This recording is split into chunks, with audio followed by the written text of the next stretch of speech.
Continuemos con el estudio de nuestro catecismo. ¿Saben en qué pregunta vamos, verdad? Pregunta 20, exactamente. Y pues hasta aquí el Señor ha permitido que nosotros avancemos. El Señor ha mostrado su bondad para con su iglesia y pues nos ha permitido entender más profundamente quién es Él, lo que Él demanda, lo que es el pecado, quién es el hombre, y pues todo es con base a su bondad. Espero que este catecismo esté siendo para su edificación.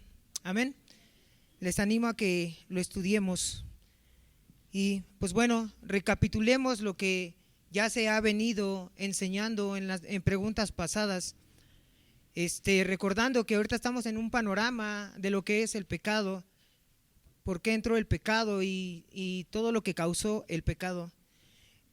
Pudimos ver en la pregunta 15 que Dios en su providencia, cuando creó al hombre, hizo un pacto de vida con él, a condición de una obediencia perfecta, prohibiéndole comer del árbol del conocimiento del bien y del mal, bajo pena de muerte.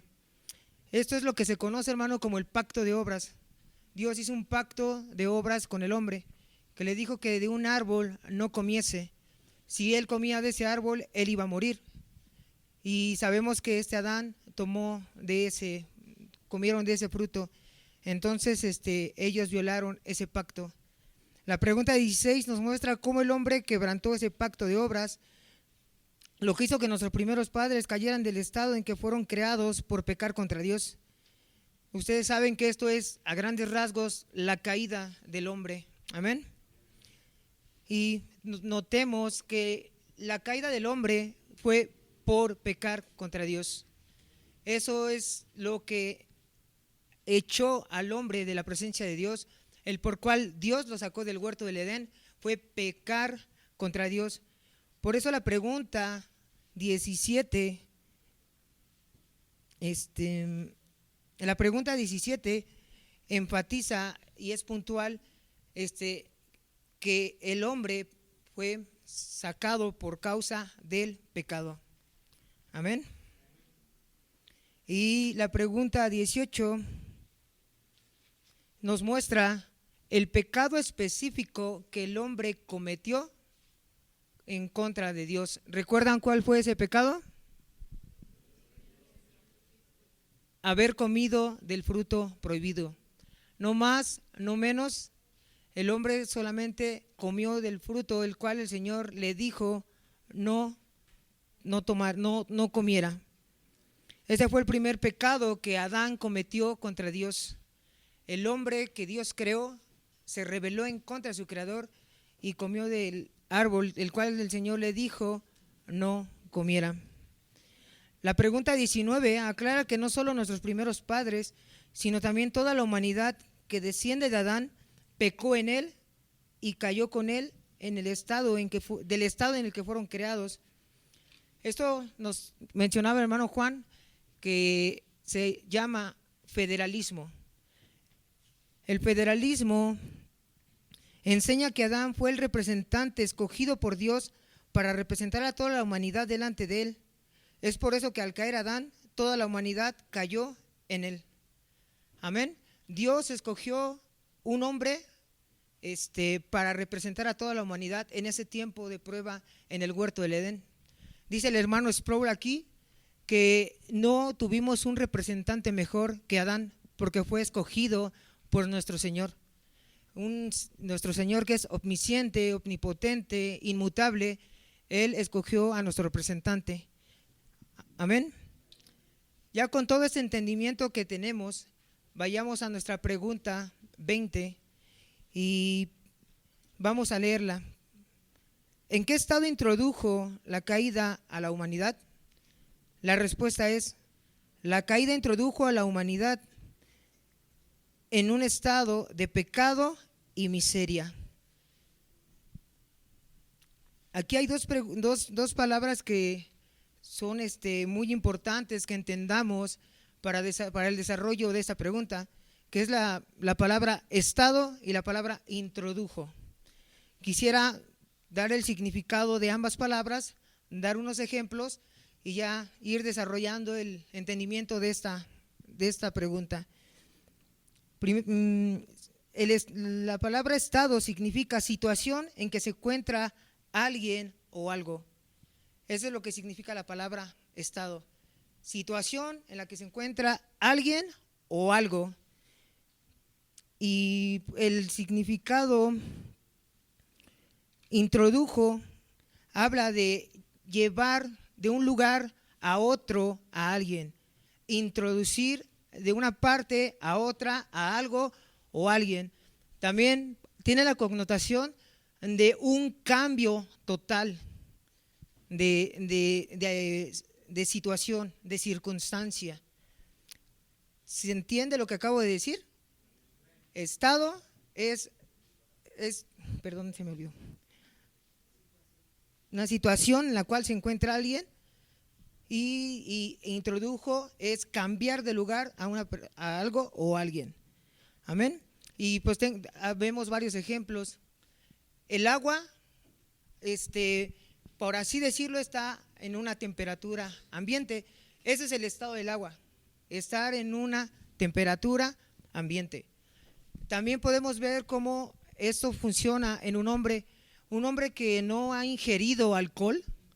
¿Su estado cuál sería, hermanos? Estado de sobriedad. Ese hombre está sobrio, ¿ok? Cuando el agua es expuesta al fuego, el agua pasa de estar a temperatura ambiente a estar caliente, ¿ok? Y también el hombre, al ingerir demasiado alcohol, pasa a un estado de ebriedad, ¿ok? Es lo que quería que entendiéramos para ahorita ir desarrollando nuestra pregunta.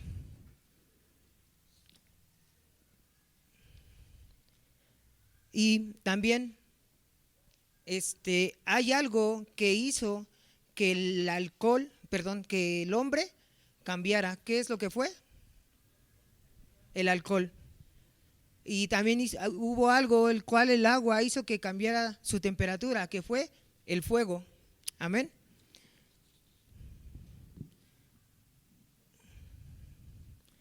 Ahora sí, con este entendimiento recordemos en qué estado o situación se encontraban nuestros primeros padres antes de pecar contra Dios y caer. En las preguntas pasadas hemos visto que la situación o el estado del hombre en el cual estaba antes de la caída era un estado de conocimiento, un estado de santidad, un estado de libertad, un estado de reposo, un estado de felicidad y un estado de justicia, y sobre todo tenía una perfecta comunión con Dios. Ya después, al hombre pecar contra Dios, el Señor lo saca del huerto del Edén, el hombre cae y el estado del hombre pasa a ser diferente. La pregunta 20 aquí dice que la causa fue la caída. El hombre estaba en un reposo, en felicidad, en una comunión con Dios. El hombre peca contra el Señor y su estado, su situación actual pasa a ser diferente. La pregunta 20 dice que está toda la humanidad en un estado de pecado y miseria. ¿Sí pudimos ver y notar ese cambio que hubo en la humanidad?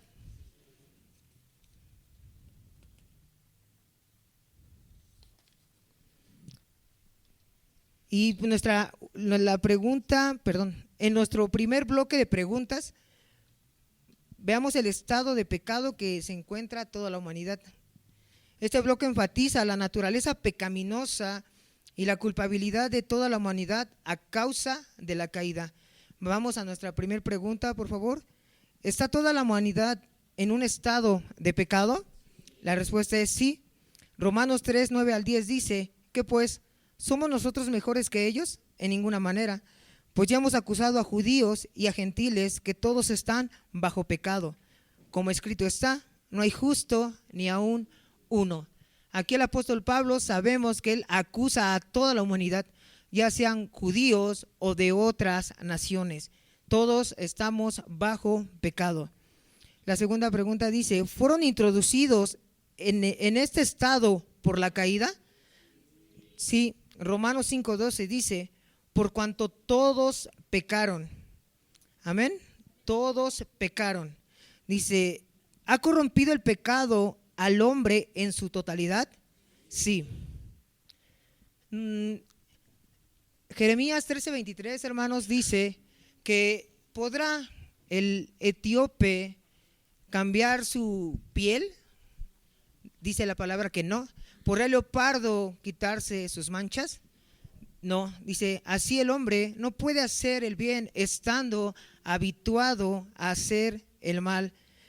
También el Señor en Génesis 6:5 dice, y vio que era mucha la maldad de los hombres en la tierra y que toda intención de los pensamientos de su corazón era solo hacer siempre el mal.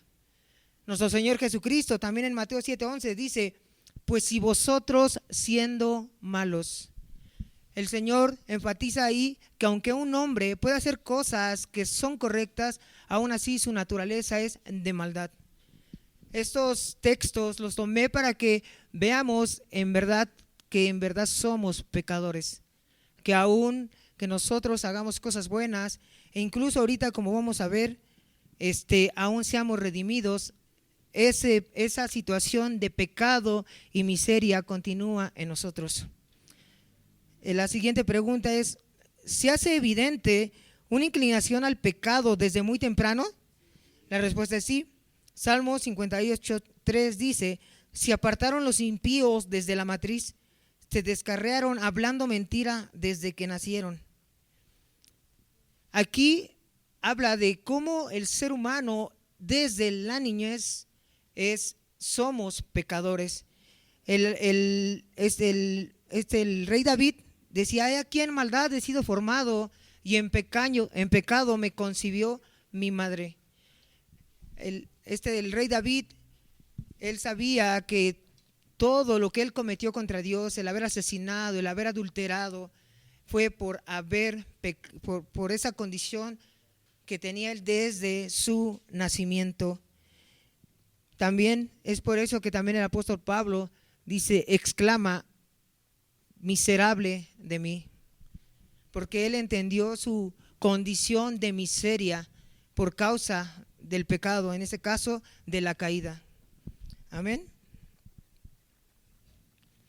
Y la siguiente pregunta dice, y continúa esta inclinación hacia el pecado incluso después de la gracia implantada. La respuesta es sí.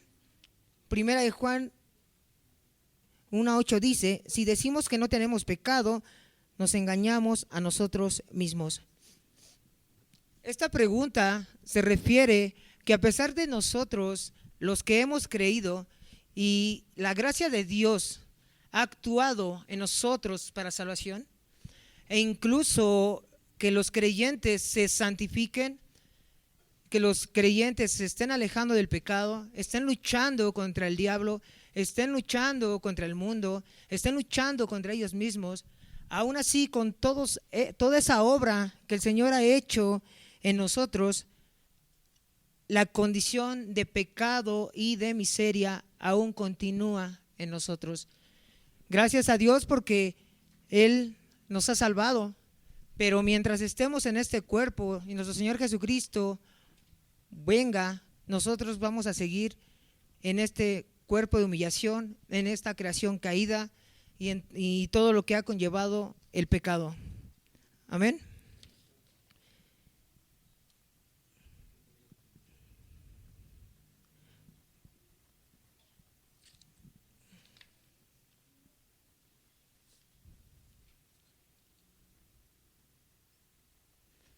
Vamos a pasar, hermanos, a nuestro segundo bloque, por favor. Dice este bloque nos muestra cómo toda la humanidad está sujeta a todas las miserias en esta vida y en la venidera. La primera pregunta es, ¿está la humanidad en un estado de miseria? La respuesta es sí. Lamentaciones 5:16 dice, ay de nosotros, pues hemos pecado. Hermanos, ay es de dolor. Ay no es de un dolor físico, sino la condición miserable de toda la humanidad por causa de la caída.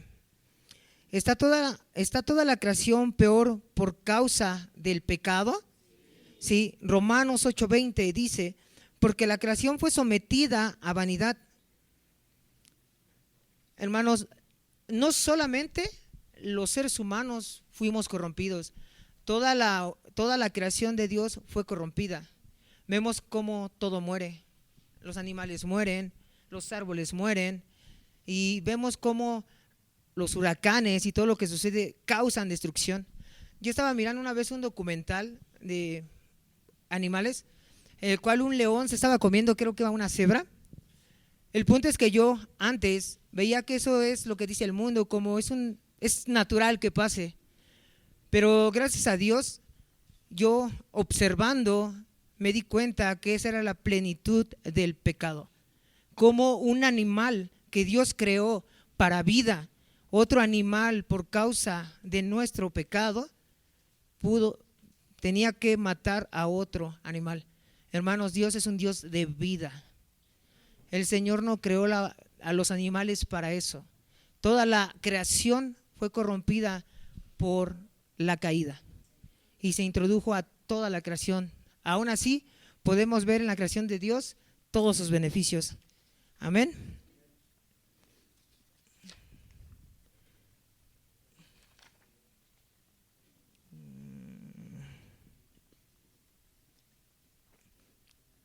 La siguiente pregunta dice: ¿pero experimentan los pecadores más que todos los demás sus tristes efectos? La respuesta es sí. Proverbios 13:21 dice: a los pecadores persigue el mal. Hermanos, aun que la creación podemos ver, como dije hace un momento, que muestra la caída, que muestra la consecuencia del pecado, los únicos que recibimos justamente el mayor mal somos los seres humanos. Nosotros la percibimos, la experimentamos de la mayor manera, pero es justamente. Amén. En las siguientes 3 preguntas, hermano, veamos cómo los seres humanos experimentan más los tristes efectos de la miseria a causa de la caída. Nosotros ahorita en las siguientes preguntas vamos a ver lo que acabo de comentar, cómo el ser humano padece por causa de la caída.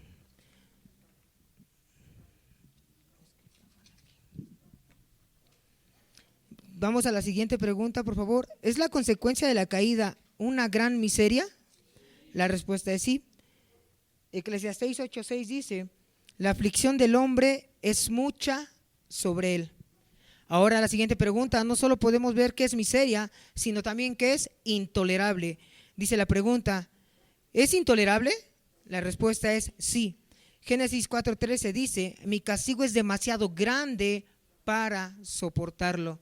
Vemos aquí cómo es intolerable, no se puede soportar. ¿Ok? Vamos a la siguiente pregunta. ¿Y es permanente? La respuesta es sí. Juan 3:36 dice: la ira de Dios permanece sobre él. Vemos que la miseria no solamente es intolerable, sino que también es permanente. La ira santa de Dios y la ira santa y eterna de Dios es justo castigo permanente que toda la humanidad merece por causa de nuestro pecado.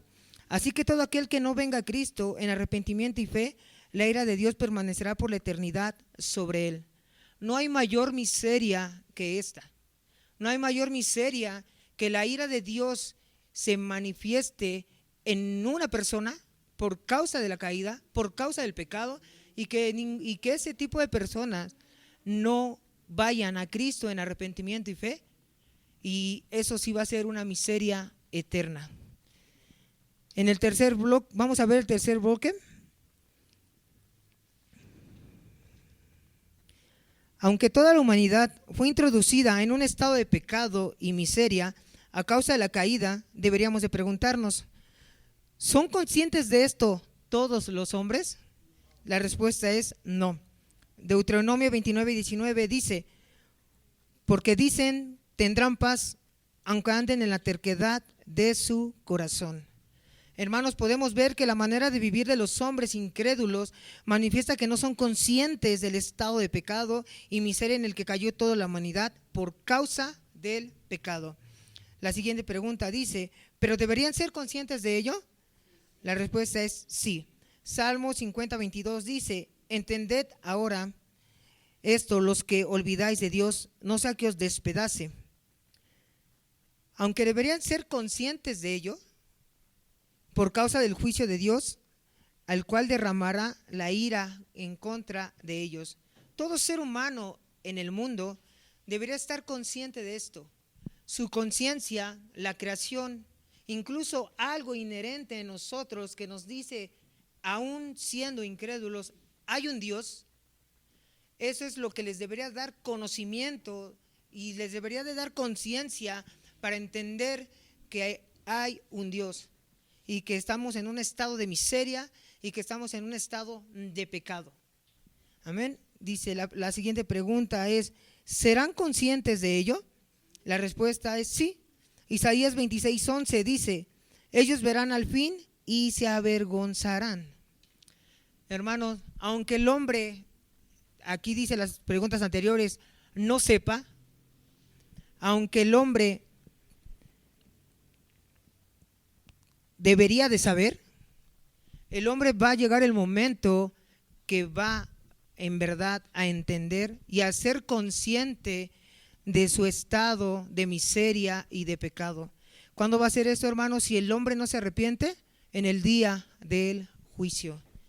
El hombre se va a enfrentar a la ira de Dios por causa de su pecado, por causa de su miseria, por causa de todo lo cometido en mente, en corazón, con nuestros miembros, con nuestro dinero, con todo lo que tenemos. El hombre va a dar cuentas delante de Dios y va a ver que su miseria y su pecado eran verdaderos, pero va a ser demasiado tarde.